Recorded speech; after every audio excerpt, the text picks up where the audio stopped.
എല്ലാ കൂട്ടുകാർക്കും നല്ലൊരു ദിവസം ആശംസിച്ചുകൊണ്ട് മാമ്പഴത്തിന്റെ പുതിയ വീട്ടിലേക്ക് സ്വാഗതം. നമുക്ക് നേരെ ഗൗരിയുടെ ശങ്കറിന്റെ ഇന്നത്തെ നല്ലൊരു വിശേഷം കണ്ടാലോ. അങ്ങനെ ഇന്നത്തെ വിശേഷത്തില് ധ്രുവന്റെ അടുത്തേക്ക് നവീൻ എത്തുകയാണ്. നവീൻ എത്തിയിട്ട് പറഞ്ഞു, എന്നാലും അവള് നല്ല പണി തന്നില്ലേ, മച്ചാന്റെ കാമുകി തന്നെ മച്ചാന്റെ നല്ലൊരു പണി തന്നില്ലേ എന്ന് ചോദിക്കുകയാണ്. ഇത് കേട്ടപ്പോ ധ്രുവൻ അവൾ എനിക്ക് പണിയൊന്നും തന്നില്ലടാന്ന് പറയാം. വെറുതെ കള്ളത്തരം പറയണ്ട മച്ചാനെ, മനസ്സിലായി എന്താന്ന്. അവളെ വെച്ചിട്ട് ആ ശങ്കർ ഒരു കളി അങ്ങോട്ട് കളിച്ചല്ലേ എന്ന് ചോദിക്കാം. ഒരു പക്ഷേങ്കില് എന്റെ ശിവാനി അവനോടൊപ്പം കൂടിയിട്ടുണ്ടെങ്കിൽ അതിന്റെ പിന്നിൽ എന്തെങ്കിലും ഒരു ലക്ഷ്യം കണ്ടിട്ടുണ്ടായിരിക്കും, അല്ലാതെ ഒരു കാരണവശാലും അവൾക്ക് എന്നെ ചതിക്കാൻ പറ്റില്ലെന്ന് പറയാം. നവീൻ പറഞ്ഞു, അതൊക്കെ മച്ചാന്റെ വെറും തോന്നലുകൾ മാത്രമല്ലേ. ഒരു പക്ഷേങ്കില് അവൻ അവളെ കയ്യിലെടുത്ത് കാണുമായിരിക്കും. പക്ഷെ ഇതേ നാണയത്തിൽ തന്നെ നമുക്ക് അവനിട്ടൊരു തിരിച്ചടി കൊടുക്കണ്ടേന്ന് ചോദിക്കുക. ആ ശങ്കരനിട്ട് കൊടുക്കണം, അധികം വൈകാതെ തന്നെ കൊടുക്കണമെന്ന് പറയാം. നവീൻ പറഞ്ഞു, അങ്ങനെ അവനെ അങ്ങ് വെറുതെ വിട്ടുകൂടാ. അവന്റെ വീക്ക്നെസ് തന്നെ നമുക്ക് കയറി പിടിക്കണം. അവന്റെ ഏറ്റവും വലിയ വീക്ക്നെസ് അവന്റെ ഭാര്യ ഗൗരിയാ. ഗൗരിയും വടക്കുന്നാഥനും, അല്ലാതെ പിന്നെ അവൻ ഒന്നും കൂടെ ഉണ്ടെന്ന് പറയാം. അല്ല അതെന്ത് കാര്യമാ, എന്താന്ന് എനിക്ക് മനസ്സിലായല്ലോ എന്ന് ധ്രുവൻ പറയാം. അതൊക്കെയുണ്ട്, അതൊക്കെ ഞാൻ പറഞ്ഞ് മനസ്സിലാക്കി തരാം. ഇത് കേട്ടപ്പോൾ ധ്രുവൻ പറഞ്ഞു, എനിക്ക് അവനെ കാണണം, എന്റെ കൺമുന്നിൽ ഇതിനേക്കാളും വലിയ അവസ്ഥയിൽ എനിക്ക് അവനെ കിട്ടണം. കാരണം ധ്രുവന്റെ മുഖത്തല്ല അടികൊണ്ട പാടുകളായിരുന്നു. വേദന എന്താന്ന് അവനറിയണം. ഇത് കേട്ട് നവീൻ പറഞ്ഞു, മച്ചാൻ ഒന്ന് പറഞ്ഞു കഴിഞ്ഞിട്ടുണ്ടെങ്കിൽ മച്ചാന്റെ മുന്നിൽ അവന്റെ തല വെട്ടിക്കൊണ്ട് ഞാൻ വെക്കുമെന്ന് പറയണേ. അതൊന്നും വേണ്ട, പക്ഷേങ്കിൽ എനിക്ക് അതിനേക്കാളും കൂടുതലായിട്ട് അവന് വേദനിക്കുന്ന ഒരു കാര്യമുണ്ട്, അത് അവനെ കൊണ്ട് ചെയ്യിക്കണം. അവന് ഇഞ്ചിഞ്ചായിട്ട് കൊല്ലണമെന്ന് പറയാം. മച്ചാൻ ധൈര്യമായിട്ടിരിക്കുക. ഈ നവീൻ ബ്രോ അല്ലേ പറയണേ. നവീൻ ബ്രോ ഒരു കാര്യം ഏറ്റെടുത്ത് കഴിഞ്ഞിട്ടുണ്ടെങ്കിൽ അത് ചെയ്യുമെന്നുള്ള കാര്യം മച്ചാൻ നന്നായിട്ട് അറിയാവുന്നല്ലേ. അതൊക്കെ എനിക്കറിയാം. അപ്പൊ ഇനി ഉള്ള പണി അതിനുവേണ്ടി മാത്രമായിരിക്കും. അപ്പം ഞാൻ ഒരു കാര്യം തീരുമാനിച്ചു കഴിഞ്ഞു. അതിനു വേണ്ടിയിട്ട് നമുക്ക് ചില പ്ലാനുകളൊക്കെ നടത്തേണ്ടതുണ്ട്. നാളെ മച്ചാനെ എന്നെ കാണാനായിട്ട് ഒരാൾ ഇങ്ങോട്ട് വരും. അവൻ വരുന്നതോടുകൂടി കാര്യങ്ങളല്ലേ ഓക്കെ ആവുന്ന പറയാം. ആരാ വരുന്നേ, അതൊക്കെ കണ്ടോ, അന്ന് സഹായിക്കാനും നമ്മളെ സഹായിക്കാൻ വേണ്ടി വരുന്ന. അവൻ വരുന്നതോട് കൂടിയിട്ട് ശങ്കറിന്റെ കാര്യത്തിൽ ഒരു തീരുമാനമാവെന്ന് പറയാം. നമുക്കിട്ട് ചെയ്ത ചതി അതേ നാണയത്തിൽ തന്നെ തിരിച്ചു കൊടുക്കേണ്ടതെന്ന് പറയാം. തിരിച്ചു കൊടുക്കണമെന്ന് പറയാം. അങ്ങനെ അവർ രണ്ടുപേരും കൂടെ ഗൗരീനെ ശങ്കറിനെ ഇല്ലാതാക്കാനുള്ള വലിയ പരിപാടികളൊക്കെ നടത്തുവാണ്. ഈ സമയത്ത് വീട്ടിൽ ഗൗരി കുളിയെല്ലാം കഴിഞ്ഞ് രാവിലെ വരുവാണ്. അപ്പൊ ശങ്കർ അങ്ങോട്ട് വന്നു. ശങ്കർ വന്ന് ഗൗരീനെ തന്നെ നോക്കുക. എന്താ രാവിലെ വല്ലാത്തൊരു നോട്ടമൊക്കെ നോക്കുന്നത്? ഒന്നുമില്ല, എന്തോ കാര്യമായിട്ടുണ്ടല്ലോ. എന്റെ ഗൗരി എന്തൊരു സുന്ദരിയാന്ന് ഞാൻ വിചാരിച്ചാ. കൊള്ളാം, അതെനിക്ക് മനസ്സിലായെന്ന് പറയാം. ഈ സമയത്ത് ശങ്കർ പറഞ്ഞു, അതേ ഒരു കാര്യമുണ്ട്. എന്ത് കാര്യമാ? എന്തോ ഒരു കാര്യമുണ്ടല്ലോ. ശങ്കറിന്റെ മുഖത്ത് നോക്കിയിട്ട് എനിക്കത് മനസ്സിലാവുന്നുണ്ട്. ശങ്കർ എന്തോ ഒളിക്കുന്ന പാത്ത് വയ്ക്കുന്ന പോലെയൊക്കെ ഗൗരിക്ക് പെട്ടെന്ന് തോന്നുവാണ്. എന്താ ശങ്കറെ? ശങ്കറിന് എന്നോട് എന്തോ ഒരു കാര്യം പറയാനുണ്ട്. ഈ മുഖം കണ്ടാൽ എനിക്കത് വായിച്ചെടുക്കാൻ പറ്റും. നമുക്കിന്ന് പുറത്തു വരെ പോണെന്ന് പറയാം. പുറത്തു പോനെ എന്തിന്? അതൊക്കെയുണ്ട്, അതിനാദ്യം ഈ സാരി മാറ്റണം. ഓക്കെ, എന്നിട്ട് ഇത് ഉടുക്കാൻ പറയാണ്. ഇതെന്താ സെറ്റ് സാരിയോ? അത് കൊള്ളാലോ, ഇത് ഉടുത്താൽ മതി. ഞാൻ കുറെ സമയമായിട്ട് ബിസി ആയിരുന്നു, ഇതൊന്ന് തേച്ചെടുക്കാൻ പെട്ട പാടേ. ആഹാ കൊള്ളാലോ, ഇതൊക്കെ തേച്ചു കൊടുത്തോണ്ട് എങ്ങോട്ട് പോവാനാ? അതൊക്കെയുണ്ട്, ഒരു സർപ്രൈസ് ഉണ്ടെന്ന് പറയാം. സർപ്രൈസോ? കാര്യം എന്താന്ന് പറ. സർപ്രൈസ് അങ്ങനെ പറയാൻ പറ്റുന്ന കാര്യമാണോ? അതിന് സമയമുണ്ടല്ലോ. എന്റെ മോള് നല്ല സുന്ദരി കുട്ടിയായിട്ട് ഒരുങ്ങി താഴേക്ക് വാ, ഞാൻ താഴെ കാണുമെന്ന് പറയണം. എന്താന്ന് മാത്രം ഗൗരിക്ക് മനസ്സിലായില്ല. പിന്നീട് ശങ്കർ താഴെ പോയി ഇരിക്കണം. അത് ബുള്ളറ്റേ കയറി ഇരിക്കണം. ഈ സമയത്ത് ഗംഗ ഒരുങ്ങി അങ്ങോട്ട് വരുന്നേ. ഗംഗ വന്നപടി ചോദ്യം പറച്ചിലും ഒന്നുമില്ലായിരുന്നു. നേരെ ശങ്കറിന്റെ ബുള്ളറ്റിന്റെ പുറയിലേക്ക് അങ്ങോട്ട് കയറി. ബാ ശങ്കു, നമുക്ക് പോയേക്കാന്ന് പറയണ. എങ്ങോട്ട്? അല്ല ശങ്കു എന്നെ കൊണ്ടുപോയില്ലെന്ന് ചോദിക്കാം. അതേ ഒന്ന് ഇറങ്ങിക്ക് എന്റെ മോളെന്ന് പറയണ. എന്താ ഒരു മിനിറ്റോ, ഒന്ന് ഇറങ്ങാൻ പറയണ. അദ്ദേഹം ഗംഗേനെ താഴെ ഇറക്കി. എന്താ പറയാ, അതെ ഈ ബുള്ളറ്റിന്റെ പുറയിൽ ഇരിക്കാനുള്ള ആൾ ഇപ്പൊ തന്നെ ഒരുങ്ങി വരും എന്ന് പറയാം. അതാരാ? അതെന്റെ ഭാര്യ ഗൗരി, ഇപ്പൊ കണ്ടോളാൻ പറയാണ്.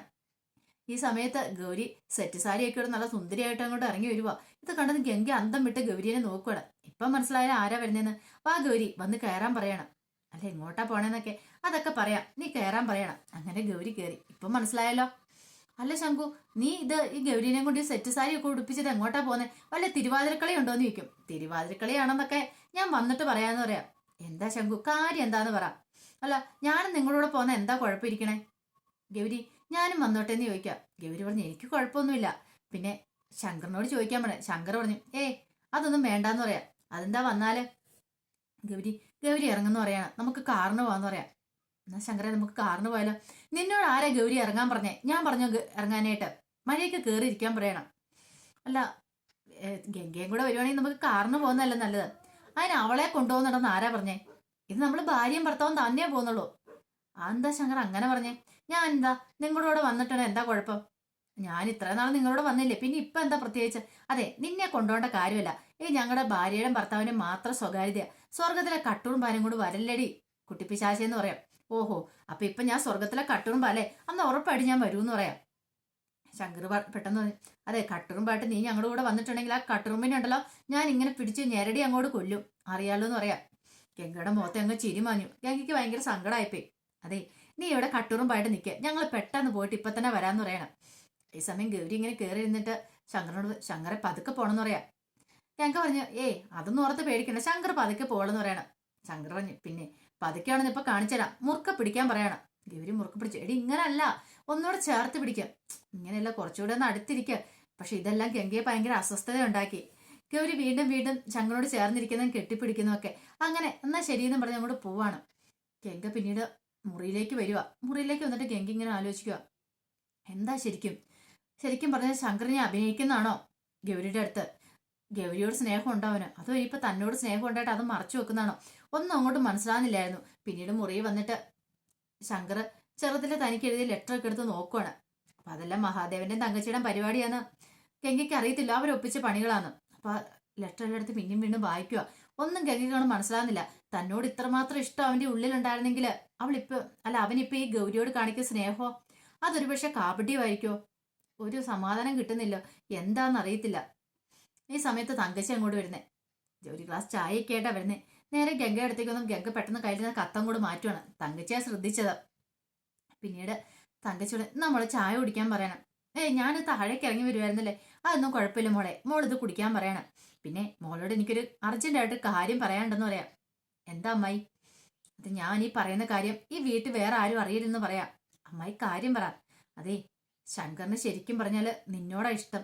പക്ഷേങ്കില് ഇപ്പൊ അവൻ ഈ കാണിച്ചുകൊണ്ടിരിക്കുന്ന ഗൗരിയോടുള്ള സ്നേഹമില്ലേ, അത് വെറും അഭിനയം മാത്രമാന്ന് പറയാം. അല്ല അതെങ്ങനെ അമ്മായിക്കറിയാം? ഞാൻ അവന്റെ മനസ്സ് മനസ്സിലാക്കിയിട്ടുണ്ട്. ഞാൻ അവന്റെ പെറ്റമ്മയല്ലേ, അവന്റെ മനസ്സറിയാനായിട്ട് എനിക്ക് സാധിക്കും. ഇത് പറഞ്ഞ വെറും കാപട്യമാ. ശരിക്കും പറഞ്ഞ ഗംഗമോളെ ഇഷ്ടം. ഗംഗമോളെ ആയിരുന്നു അവൻ ജീവിതത്തിലേക്ക് വിചാരിച്ചിരുന്നത്. പക്ഷെ എന്ത് പറയാനാ, ഗൗരി ആയി പോയി വന്നത്. കുഴപ്പമൊന്നുമില്ല, ഇനിയാണെങ്കിലും മോൾക്ക് അവനെ സ്വന്തമാക്കാവുന്നേ ഉള്ളൂ. ഞാൻ പറഞ്ഞ കാര്യം ആരും പറയണ്ട കേട്ടോ എന്ന് പറഞ്ഞ് തങ്കച്ചി അങ്ങോട്ട് പോവാണ്. തങ്കച്ചി പതുക്കെ പോയി തിരിഞ്ഞു നോക്കി. കൊള്ളാം, സൂപ്പർ ആയിട്ടുണ്ട്. ഗംഗ ഇങ്ങനെ ഓരോന്നൊക്കെ ആലോചിച്ചുകൊണ്ട് ഇങ്ങനെ ഇരിക്കുവാണ്.